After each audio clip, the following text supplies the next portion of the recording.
Bonjour à tous et bienvenue chez Security Doors. Chaque porte blindée présentée sur notre site internet est conçue pour l'extérieur, donc pour les maisons et pour les villas.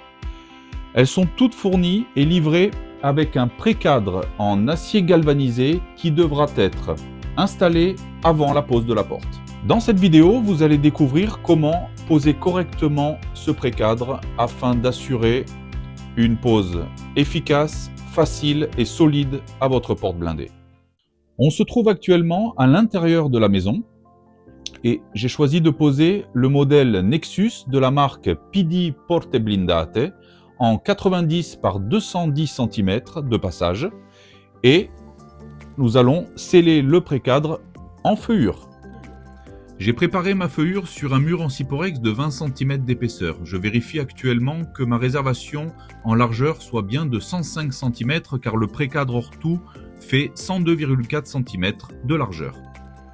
Je vérifie maintenant la hauteur sur sol fini qui doit être de 218 cm car le pré-cadre hors tout fait 216,2 cm. L'épaisseur du pré-cadre est de 6 cm. Donc la réservation demandée en profondeur est de 7 cm et je m'assure qu'elle soit respectée des deux côtés de la feuillure. J'avais déjà déployé les pattes de scellement du côté droit, maintenant je vais vous montrer comment on déploie les pattes de scellement sur le côté gauche. Il y en a 6 de chaque côté, il est préconisé d'en utiliser 4, donc j'en ai choisi 4, vous pouvez choisir celles qui sont le mieux placées par rapport à une éventuelle contrainte que vous pourriez avoir sur le mur comme une gaine électrique ou un interrupteur, une prise. On peut également visser le pré-cadre au lieu de le sceller en utilisant des vis d'un diamètre de 8 mm et d'une longueur de 70 mm, mais personnellement je trouve que l'utilisation de pattes de scellement est plus simple, ça permet d'être plus juste au niveau des réglages, on a un peu de temps, le temps que le mortier tire, alors que une fois qu'on a chevillé le mur, c'est plus difficile de réajuster.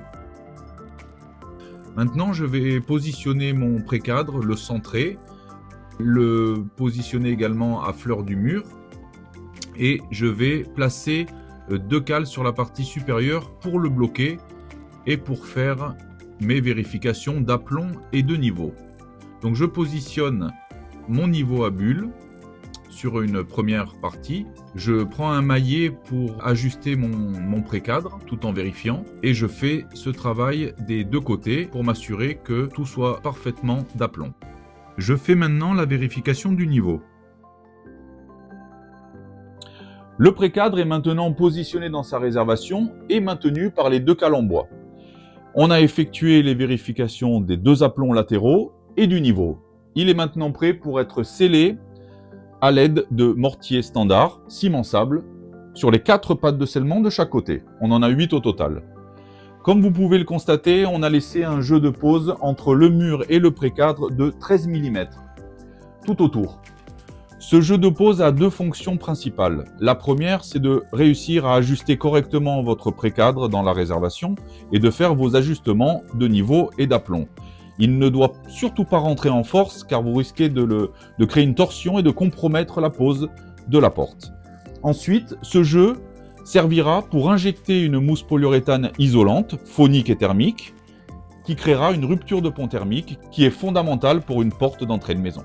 Le scellement des pattes est effectué déjà depuis quelques heures, donc le mortier a durci. J'ai choisi d'utiliser une mousse polyuréthane de la marque Rupson, qui est conçue pour les portes et les fenêtres, et qui a une haute performance d'isolation thermique et phonique. Et j'applique maintenant cette mousse dans l'espace de 13 mm qu'il reste entre le mur et le pré-cadre. La consommation de mousse est d'environ 500 ml pour une porte. J'attends qu'elle sèche et je coupe l'excédent de la mousse à l'aide d'un cutter et je m'assure de faire une coupe en biseau, ce qui permettra à l'enduit de bien rentrer à l'intérieur du jeu. Ensuite, j'applique un enduit de rebouchage pour intérieur. On peut également utiliser un enduit colle comme du PF3 et je rebouche tout le pourtour du pré-cadre du côté intérieur de la maison. Concernant le jeu de l'embrasure qui donne sur l'extérieur de la maison, j'utilise un enduit de type Murex. On pourrait également utiliser le mortier standard qu'on a utilisé pour le scellement des pattes. L'installation du pré-cadre est maintenant terminée. J'ai effectué mon rebouchage tout autour. Et je vais maintenant enlever les deux barres d'écartement pour pouvoir installer plus tard la porte blindée.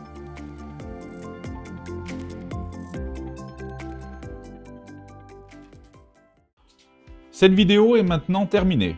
Je vous montrerai comment installer la porte blindée dans une prochaine vidéo.